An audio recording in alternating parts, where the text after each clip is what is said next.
Panginoon,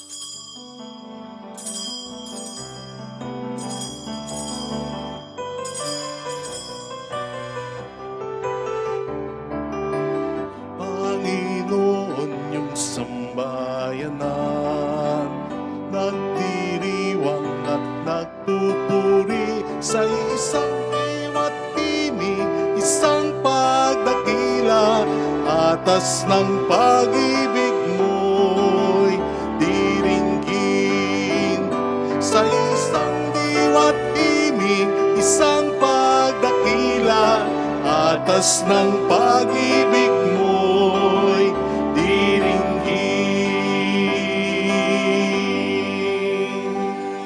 Sa ngalan ng Ama at ng Anak ng Espiritu Santo, Amen. sumainyo ang Panginoon. At sumaiyo rin. Gunitain po natin ang dalaga at martir na si Santa Agnes. Hilingin po natin ang kanyang panalangin at sa awa at tulong ng Diyos ay matularan natin siya sa kaniyang halimbawa, lalo na sa kaniyang paninindigan sa pagmamahal niya sa Diyos. Upang tayo maging marapat, halina't magsisimuna para sa ating mga kasalanan. Tayo pong lahat, inaamin ko sa makapangyarihang Diyos at sa inyo mga kapatid, na lubha akong nagkasala sa isip, sa salita at sa gawa, at sa aking pagkukulang. Kaya sinasamo ko sa mahal na Birheng Maria, sa lahat ng mga anghel at mga banal, at sa inyo mga kapatid, na ako'y panalangin sa Panginoong ating Diyos. Kaawaan tayo ng mapagmahal na Diyos, patawarin sa ating mga sala, at patnubayan hanggang sa buhay na walang hanggan. Amen. Panginoon, kaawaan mo kami. Panginoon, kaawaan mo kami. Kristo, kaawaan mo kami. Kristo, kaawaan mo kami. Panginoon, kaawaan mo kami. Panginoon, kaawaan mo kami. Yumuko tayo, maaaring ibulong sa Panginoon ang ating intensyon. Dasal natin ang ating bayan, ang mga tumutulong sa ating simbahan, ang mga may sakit at ang mga nag-aalaga sa kanila. Manalangin tayo. Ama naming makapangyarihan, pinili mo ang mahihina sa turing ng sanlibutan upang hiyain ang mapagmalaking malalakas. Ngayong aming pinagdiriwang ang pagsilang sa kalangitan ng iyong martir na si Santa Agnes, kami naway pagbigyan mong makasunod sa pagiging matatag sa pananampalataya ayon sa ipinamalas niya sa pamamagitan ni Jesucristo kasama ang Espiritu Santo magpasa walang hanggan. Amen.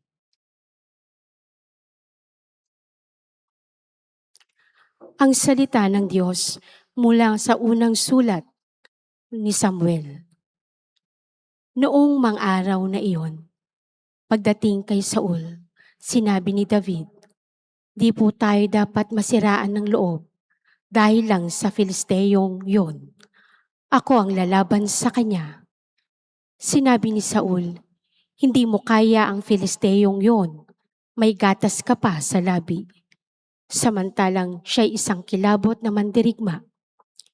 Idinugtong pa ni David, "Ang Diyos na nagligtas sa akin sa kuko ng mga leon at ng mga oso, ay siya rin magliligtas sa akin sa Filisteyong iyon." Kaya't sinabi ni Saul, "Kung gayon, labanan mo siya at patnubayan ka nawa ng Panginoon." Pagkatapos, dinampot niya ang kanyang tungkod. Namulot siya ng 5 makikinis na bato sa sapa. Isinilid sa kanyang supot na pangpastol at lumakad upang harapin si Goliath. Si Goliath naman ay lumakad ding papalapit kay David. Sa hulihan ng tagadala ng kanyang mga sandata. Nang makita niyang si David ay musmos, hinamak niya ito at pakutyang tinanong, "Anong akala mo? Aso ba ang lalabanan mo at tungkod lang ang dala mo?" At si David ay sinumpa ni Goliath sa ngalan ng kanyang Diyos. Sinabi pa niya, "Halika nga rito't nang maipakain kita sa mga ibon at mga hayop." Sumagot si David, "Ang dala mo'y tabak, sibat at balaraw, ngunit Lalabanan kita sa ngalan ng Panginoon, ang makapangyarihang Diyos ng Israel na iyong hinahamak. Ibibigay ka niya sa akin ngayon. Pupugutin ko ang ulo mo at ipapakain kita sa mga ibon at mga hayop, pati ang iyong mga kasamaan. Sa gayon, malalaman ng daigdig na ang Diyos ng Israel ay buhay. At makikita ng lahat ng narito na makapagliligtas ang Panginoon kahit walang tabak at sibat. Siya'y makapangyarihan at ipalulupig niya kayo sa amin. Nagpatuloy ng paglapit si Goliath. Patakbo siyang sinalubong ni David habang dumutukot ng bato sa kanyang supot. Tinirador niya si Goliath at tinamaan ito sa noo. Bumaon ang bato at si Goliath ay padapang bumagsak. Natalo ni David si Goliath sa pamamagitan nga ng tirador. Napatay niya ito, bagamat wala siyang tabak.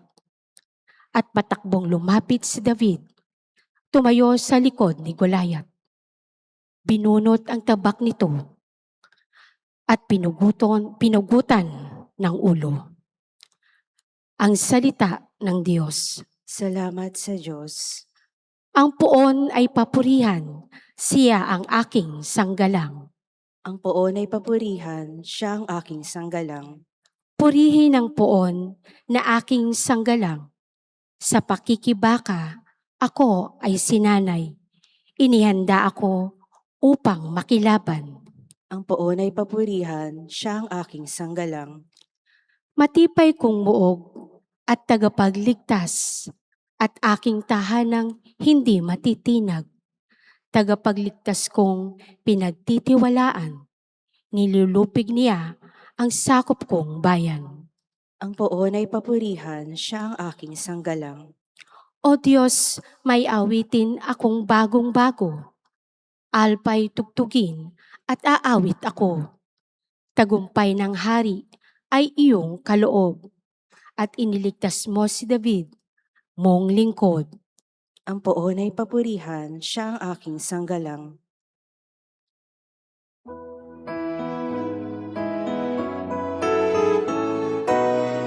Alleluia, Alleluia, Alleluia, Alleluia.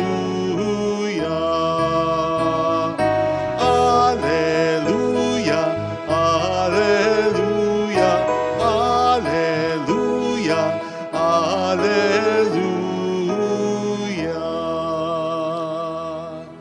Sumayin niyo ang Panginoon. At sumayo rin. Ang mabuting balita po ng Panginoon ayon kay San Marcos. Papuri sa iyo, Panginoon. Noong panahong iyon, muling pumasok si Jesus sa sinagoga at naratnan niya roon ang isang lalaking patay ang isang kamay. Kaya't binantayan si Jesus ng ilang taong naroon upang tingnan kung pagagalingin niya ang lalaking iyon sa araw ng pamahinga para may maiparatang sila sa kanya. Tinawag ni Jesus ang lalaking patay ang kamay, "Halika rito sa unahan." Tinanong niya pagkatapos ng mga tao, "Alin ba ang ayon sa kautusan? Ang gumawa ng mabuti o gumawa ng masama sa araw ng pamahinga? Magligtas ng buhay o pumatay?" Ngunit hindi sila sumagot. Habang tinitingnan ni Jesus ang mga taong nasa paligid niya, galit at lungkot ang nabadha sa kaniyang mukha dahil sa katigasan ng kanilang ulo. Bumaling siya sa lalaki at sinabi, "Iunat mo ang iyong kamay." Iniunat naman ng lalaki ang kanyang kamay at ito'y gumaling. Umalis ang mga Pariseo at nakipagsabwatan sa mga kampo ni Herodes upang ipapatay si Jesus. Mga kapatid, ang mabuting balita ng Panginoon. Pinupuri ka namin, Panginoong Hesukristo. Welcome sa Our Lady of Lazaret Quasi Parish kung saan ayos lang pong umiyak at samahan tayo ng mahal ay nasa pag-iyak sa pagdarasal upang maging maayos ang lahat. Narinig po natin sa ating unang pagbasa ang pakikipaglaban at pagtalo ni David sa higanteng Filisteo na si Goliath. Actually, mahaba po ang sanaysay ng kwentong ito sa 1 Samuel chapter 17. Kaya maintindihan natin yung mga nag-prepare ng ating mga pagbasa sa liturhiya. Ito'y pinagputol-putol. Also, nakalulungkot na hindi nasama yung ibang mga verses na sa palagay ko ay mahalaga. Lalong-lalo na yung mga verses na magpapakita sa atin kung saan nahugot ni David ang tapang niya para harapin at talunin si Goliath na hamak na mas malaki, hamak na mas malakas, at hamak na mas mayroong karanasan sa pakikipagdigmaan kaya sa kanya. Katulad po ng verse 26 ng chapter 17 ng 1 Samuel. Sapagkat dito'y tinanong ni David ang mga tao patungkol kay Goliath. And I quote, "Who is this uncircumcised Philistine that he should defy the army of the living God?" Sino itong, sa literal na pag-asalin, hindi tuling Filisteo na ito? O sino itong paganong Filisteyong ito na hinahamon ang hukbo ng Diyos na buhay? At tulad ng sabi ko, dito natin makikita kung saan nanggagaling ang tapang ni David para harapin ang higanting si Goliath. Notice that, hindi niya sinabing, sino itong paganong Filisteyong ito na humahamon sa hukbo ng Israel? Hindi. Ang tanong niya, sino itong paganong Filisteyong ito na humahamon sa hukbo ng Diyos na buhay? And so maliwanag na para kay David, it wasn't between him and Goliath. It was between Goliath and God. Kaya nga po yung pagtatanong dito ni David patungkol kay Goliath, una may halong kumpiyansa na mananalo siya talaga. Pero may halo ring parang awa kay Goliath. Because he knew from the very start that this giant stood no chance against God. No wonder paulit-ulit niya na binabanggit ito sa ating unang pagbasa ang Diyos. Sinasali niya talaga sa laban because his confidence was in God, not in anything or in anyone else. Yun po ang pagkakaiba ng disposisyon ni David at ng mga Israelita. Sa perspektibo ng mga Israelita, ang laban ay sa pagitan nila at ng mga Filisteo, lalong-lalo na nung higanting si Goliath. And so they were like, ano gagawin natin? Siyempre, ano nga naman ang laban nila? But David saw this battle in a much different perspective. Nakita niya ito bilang laban ng Diyos. Nakikikooperate lang siya, kaya sigurado niya na mananalo siya. Tayo po ba mga kapatid? Sa harapan ng laban ng ating buhay, lalong-lalo na yung mga mahalahiganting laban ng buhay, laban mo sa problema sa negosyo, sa trabaho, sa pag-aaral mo, laban mo hinggil sa sakit mo o sa sakit ng minamahal mo, laban mo hinggil sa pagtataguyod ng pamilya ninyo, pag-aalaga ng mga magulang mo, pagtulong sa mga kapatid mo, pag-secure ng magandang kinabukasan ng mga anak mo, laban mo hinggil sa depression mo, sadness mo, pangunguli lang nararamdaman, mga insecurities mo. Nakikita ba natin ito bilang laban lang natin? O sinasama natin ang Panginoon sa equation upang lumakas ang loob natin at magtiwala tayo na ang mga problemang ito, gaano man kalaki, ay mapagtatagumpayan natin. You see, brothers and sisters, so walang sino mang naglakas ng loob na Israelita. Bago si David na lumaban kay Goliath, kahit na napakalaki ng suhol na ibinigay ni Haring Saul.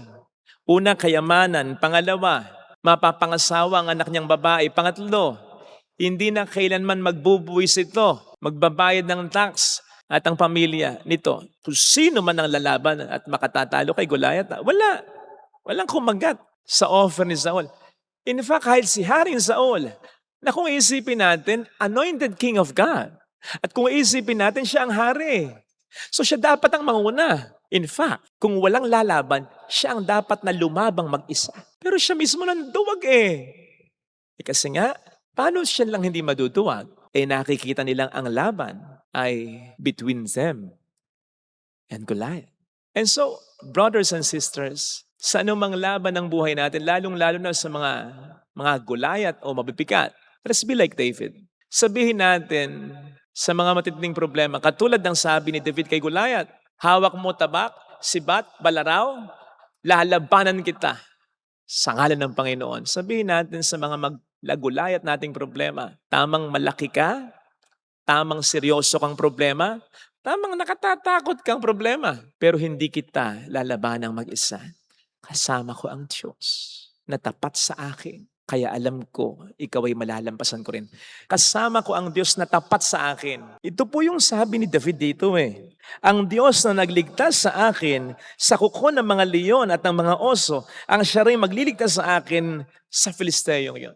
Iniisip ni David ang faithfulness ng Diyos, ang katapatan ng Diyos sa maraming mga pagkakataon sa kanyang buhay na iligtas siya. Kaya hindi iba si Goliath sa harapan niya. Na kung iniligtas siya ng Diyos sa mga problema niya ng mga nakaraang panahon, ililigtas din siya ng Panginoon sa Filisteyong yon. Yun. Kaya maganda rin na hindi natin kinakalimutan yung mga past blessings ng Diyos sa atin na nagpapakita ng kanyang faithfulness sa atin. Sabi ko nga, hindi tayo iniligtas ng Diyos kahapon para pabayaan lang ngayon. Hindi tayo iniligtas ng Diyos kahapon para sabilang sa atin ngayon, naligtas na kita kahapon eh, bahala ka na ngayon. In the first place, kaya tayo iniligtas ng Diyos kahapon ay sapagkat may maganda siyang balak sa atin ngayon at sa mga susunod pang panahon. Bear that in mind. Kaya mahalaga na tayo nasa tamang perspective lagi ha. Lagi nating isipin, ito ay laban din ng Diyos, hindi lamang laban natin. Mas lamang nga na laban ng Diyos kaysa sa laban natin eh. Ito yung parang sinasabi sa atin ni St. Paul sa letter to the Ephesians. Di ba ang sabi niya doon? Ang tunay na ating kalaban ay hindi tao, not flesh and blood, something like that. Kundi siyang makapangyarihan na tagapamahala ng kadilimang bumabalot sa mundong ito. In other words, ang demonyo. So parang sinasabi sa atin ni San Pablo, tandaan mo na sa lahat ng mga problemang nangyayari sa buhay mo, ang kalaban talaga ng demonyo ay ang Diyos, hindi ikaw. Because the devil will really strive to make us believe na siya ang ating kalaban. At when that happens, panghihinaan talaga tayo ng kalooban. Sapagkat ano nga ba naman ang laban natin sa Kanya? Pero maiiba ang timpla natin, maiiba ang pananaw natin, magkakaroon tayo ng iba yung kumpiyansa kapag ang iisipin natin, ang Diyos ang siyang tunay na kalaban ng kalaban natin. Kasi kapag inisip natin na tayo lamang ang lalaban sa demonyo, sa una pa lang siguradong madidiscourage na tayo. At yun, doon ka agad nananalo ang demonyo. Kahit sa totoo lang, sa simula pa lang siya italo. Kapag sa simula pa lang, tayo ay sumuko na sa mga problemang binibigay niya. Mga kapatid, narinig po natin sa ating ebanghelyo na pinagaling ni Kristo ang isang tao. Sa kabila ng nandun yung mga detractors niya at tinitingnan kung pagagalingin nga niya yung tao. So ibig sabihin against all odds, kahit na nandun yung mga tao nagigil sa kanya, pinagaling pa rin niya yung tao. Ang ibig sabihin nun, lalaban at lalaban ng Diyos para sa atin. Para papagtagumpayin tayo sa sakit natin, sa problema natin, sa mga dalahin natin, sa mga kinaharap natin sa buhay. But like David, we should also cooperate with Him. Like David, we should also believe in Him. Like David, hindi rin tayo aasa sa ating sariling kakayanan, kundi sa Diyos lamang. At doon, mag-shoot up ang ating confidence. At yun ang magiging simula ng pagtalo natin sa demonyo in dealing with all our problems. Ito sana ang hilingin nating biyaya sa banal na pagdiribang na ito. Ilagay natin ang ating kanang kamay sa tapat ng ating puso.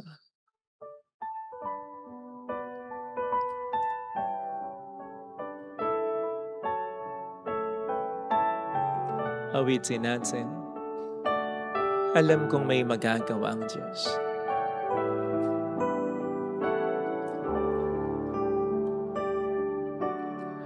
Alam kong may magagawa ang Diyos.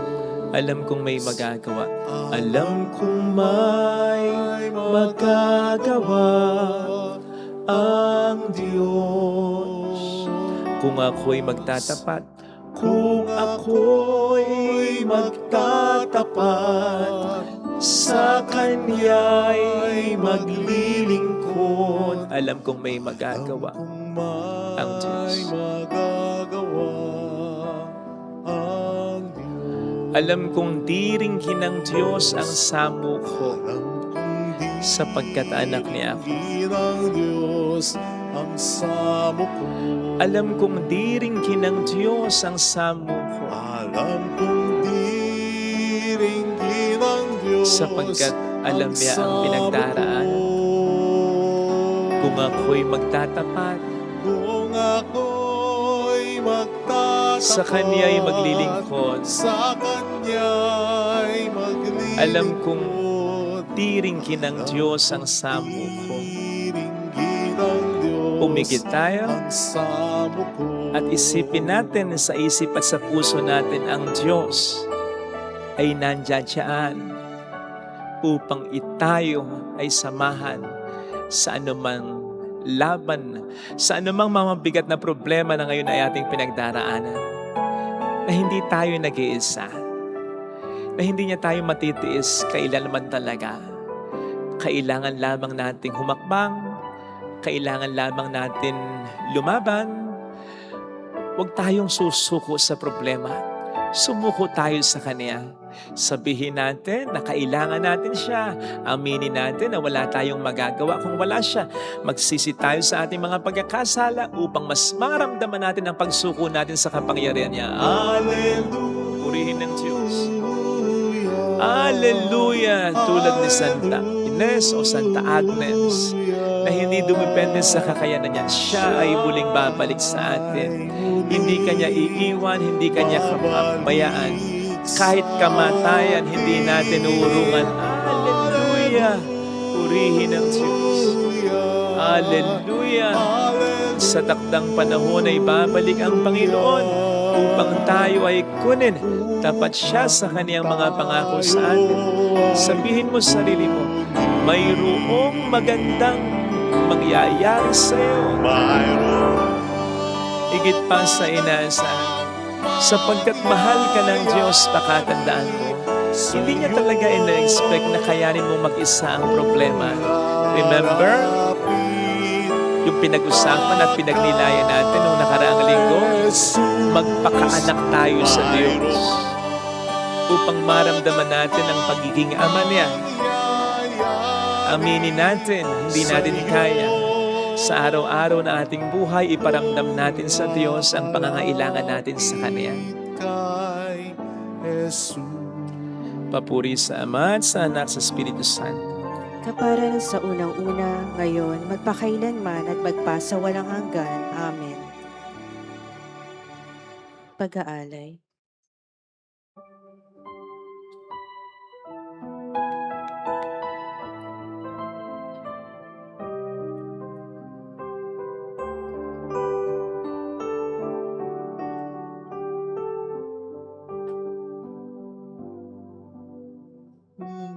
Nasa lupa at bunga ng paggawa, ang tinapay na nagbibigay buhay mula sa ubas na alak, pinigaw upang magbigay lakas. Kapuri-puri ka, Diyos Amang lumikha ng sanlibutan. Sa kabutihan mo, narito kaming nag-aalay sa isag ng alak at tinapay. Basbasan mo kasama ang aming buhay.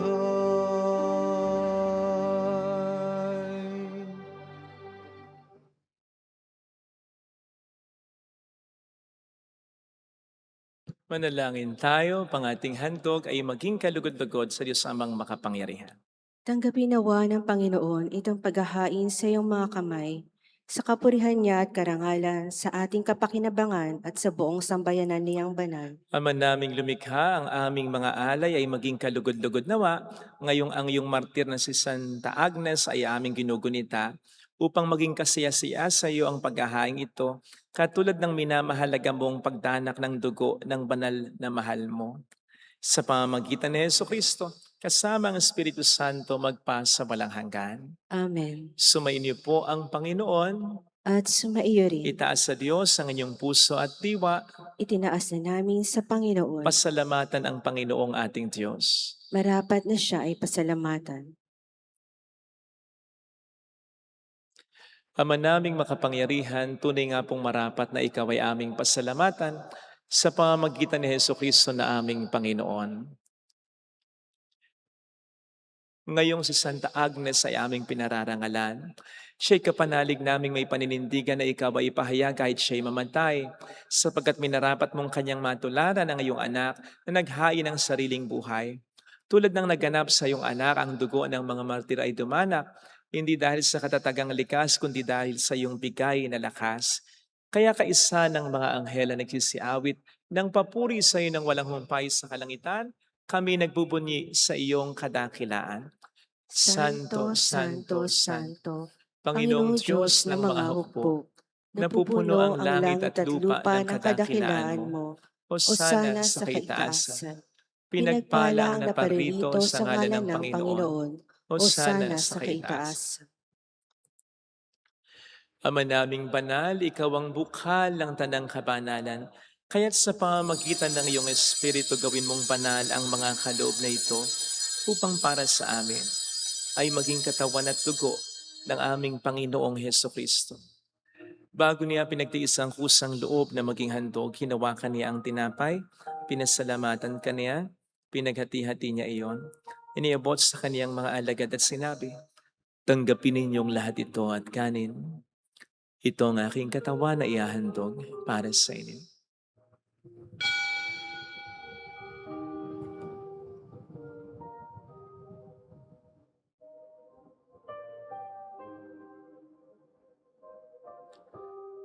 Gayun din naman ang matapos ang hapunan, hinawakan niya ang kalis, muli kaniyang pinasalamatan.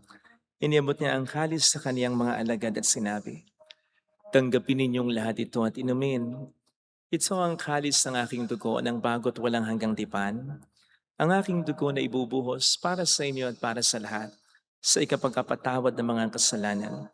Gawin niyo ito sa pag-alala sa akin."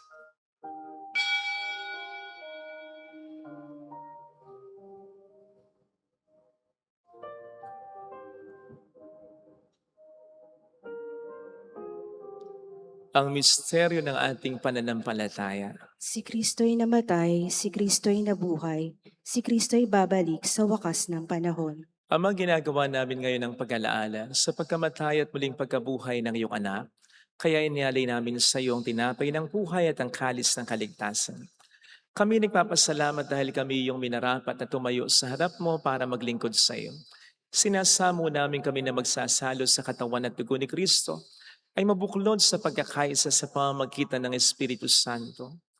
Ama, lingapin mo ang iyong simbahang laganap sa buong daigdig. Puspusin mo kami sa pag-ibig. Kaisa, ni Leon na aming Papa, ni Dennis na aming Obispo at ang Tanang Kaparian. Alalahanin mo mga kapatid naming nahimlay nang may pag-asang sila'y muling mabubuhay, lalong-lalo ng aming mga ipagdarasal. Pagdasal natin ang ating mga kakilalang yumaon. Kaawaan mo sila at patuloyin sa iyong kaliwanagan. Kaawaan mo at pagkintapatin kaming lahat na makasalo sa iyong buhay na walang wakas. Kaisa ang mahal na Birhen ng Lazaret, ang ina ng Diyos. Isanuse ang kabiyak ng kanyang puso, lahat ng mga banal na namuhay dito sa daigdig ng kalugod-lugod sa iyo.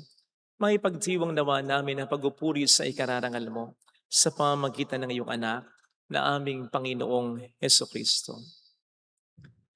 Sa pamagitan ni Kristo, kasama niya at sa Kanya, ang lahat ng parangal papuri ay sa iyo, Diyos amang makapangyarihan, kasama ng Espiritu Santo, magpasawalang hanggan.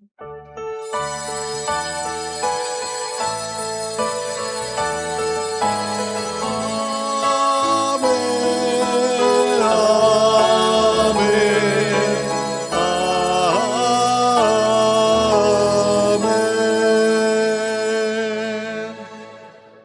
Tumawag tayo sa Ama.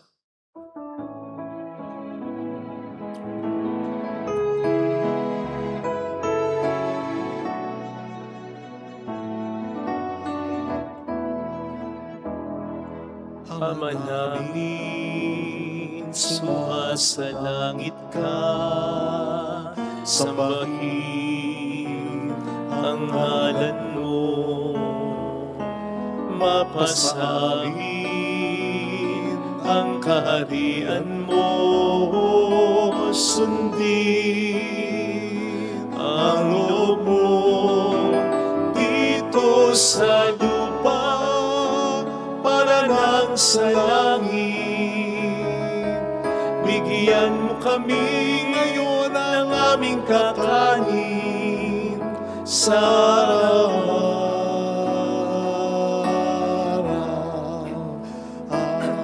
at patawarin mo kami sa aming mga sala, para ng pagpapatawad namin sa nagkakasala sa amin.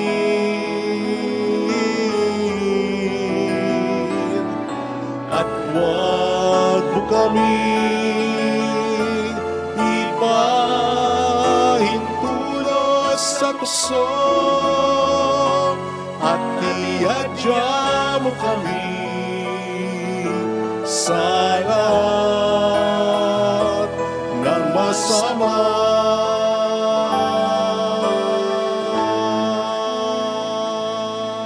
Iniling namin kami adya sa lahat ng masama, pagkalooban ng kapayapaan araw-araw, iligtas sa kasalanan, sa kapahamakan, sa mga seryosong karamdaman. Samantalang aming pinaghahandaan ang dakilang araw ng pagpapahayag ng tagapagligtas naming sa Heso Kristo. Sapagkat iyo ang kaharian, ang kapangyarihan at ang kapurihan magpakailanman. Amen. Panginoong Heso Kristo, sinabi mo noon, sinasabi mo rin sa amin ngayon. Kapayapaan ang iniiwan ko sa inyo, aking kapayapaan ang binibigay ko. Tunghayin mong aming pananampalataya, huwag ang aming pagkakasala. Pagkalooban mo kami ng kapayapaan at pagkakaisa-ayon sa iyong kalooban, kasama ang Espiritu Santo magpas sa walang hanggan. Amen. Ang kapayapaan ng Panginoon ay sumainyo daw ang lahat. At sumaiyo rin. Magbigayan tayo ng kapayapaan sa isa't isa. Kapayapaan po. Peace be with you. Kordero ng Diyos Diyos, na nag-aalis ng mga kasalanan ng sanlibutan, maawa ka sa amin. Kordero ng Diyos na nag-aalis ng mga kasalanan ng sanlibutan, maawa ka sa amin. Kordero ng Diyos na nag-aalis ng mga kasalanan ng sanlibutan, ipagkaloob mo sa amin ang kapayapaan.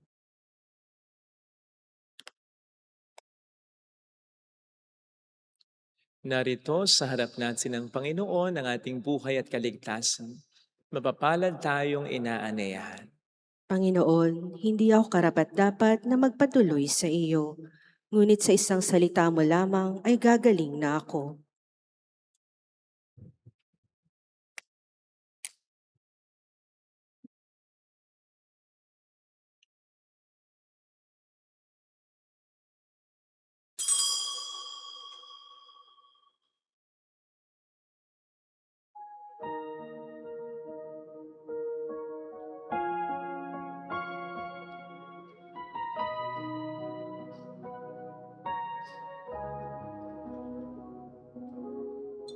Sa gitna ng kadiliman, ang kamay ko ay intangan. Sa daanan, kaguluhan, tanging ikaw. Panalangin para sa espiritual na pakikinabang. Sa sugat Panginoong Hesus, ako ay naniniwala na ikaw ay nasa kabanal-banalang sakramento. Iniibig kita ng higit sa lahat at ninanasa kong tanggapin ka sa aking kaluluwa. Sapagkat sa mga sandaling ito, hindi kita matatanggap sa sakramento. Tumuloy ka sa espiritu sa aking puso. Niyayakap kita na para bang naririto ka na. Inaalay ko ng buong buo ang aking sarili sa iyo. Huwag mong hayaang mawalay ako sa iyo. Amen. Buhay ko ay laan sa'yo. Walang ibang dinanais maliban sa pag-ibig mo. Diyos ko,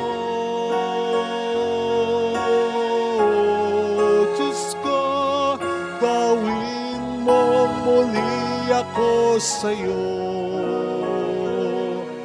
Muling ipaubaya ang sarili sa iyong pagkalinga. Muling ipaubaya ang sarili sa iyong pagkalinga.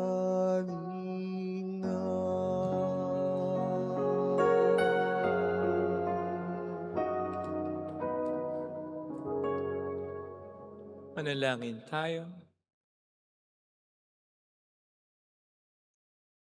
Ama naming mapagmahal, ang tinanggap naming banal na pakikinabang ay makapagdulot nawa sa amin ng katatagan na nagkaloob ng katapatan sa paglilingkod at tagumpay sa pagtitiis ng pagsubok sa iyong martir na si Santa Agnes sa pamamagitan ni Jesucristo. Kasama ng Espiritu Santo magpasa walang hanggan. Amen. Holy God, Holy Mighty One, Holy Immortal One. Have mercy on us and on the whole world. Holy God, Holy Mighty One, Holy Immortal One. Have mercy on us and on the whole world. Holy God, Holy Mighty One, Holy Immortal One. Have mercy on us and on the whole world. Jesus, King of Mercy, We trust in you. alalahanin, Alalahanin, O mahal na Birhen ng Lasalet, ina ng pag-asa, ikaw ang nagpaalala sa aming magbalik loob sa Ama. Ito ang nagpapatunay na ang kagandahang loob mo'y nananatiling busilak. Sa pag-aaruga mo sa amin, tungkulin mo'y tinupad. Sa paanan ni Kristo'y itinuring mo kaming mga tunay mong anak. Kaya ninais mong ni isa'y huwag mapahamak. Maging sa iyong walang tigil na pananalangin, pati luhay pumatak. Huwag namang mawala ng saysay ang iyong paghihirap. Hiling nawa namin sa iyo, o aming inang liyag, na matapos ang pakikibaka namin sa mundong ito at sa pananatili naming tapat kay Kristo, sa kapurihan mo'y makibahagi kaming ganap, upang kung nasaan ka ngayon ay maparoon din kaming lahat, at ang kaganapan ng kalwalatian ng Diyos Amay tuluyang matupad siya nawa. mahal na Birhen ng Lasalet, tagapagkasundo ng mga makasalanan. Ipanalangin mong walang patid kaming mga dumudulog sa iyo. Marami pong salamat sa inyong pakikisa at sa mga tulong na binibigay ninyo. Nagiging dahilan para malaki din ang maitulong po natin sa marami pang iba. Salamat po sa tiwala ninyo. Salamat po. Sumainyo ang Panginoon. At sumaiyo rin. Palain kayo kasama ang ating pamilya na mapagmahal na Diyos ng Ama at ng Anak ng Espiritu Santo. Amen. Umayo tayo sa kapayapaan ni Kristo. Salamat sa Diyos. Salamat din po.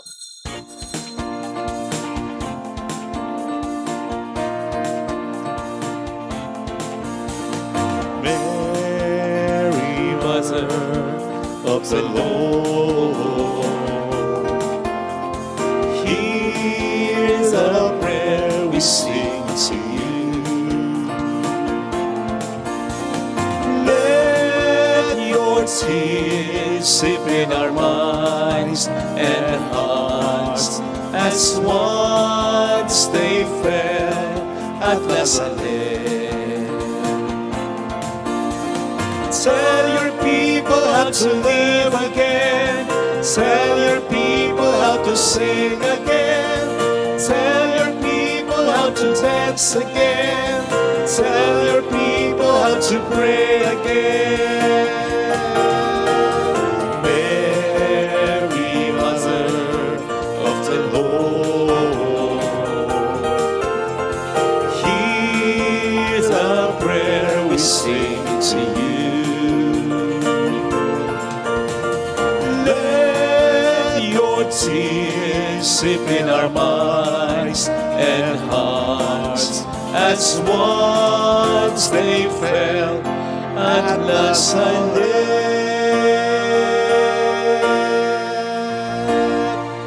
Salamat po.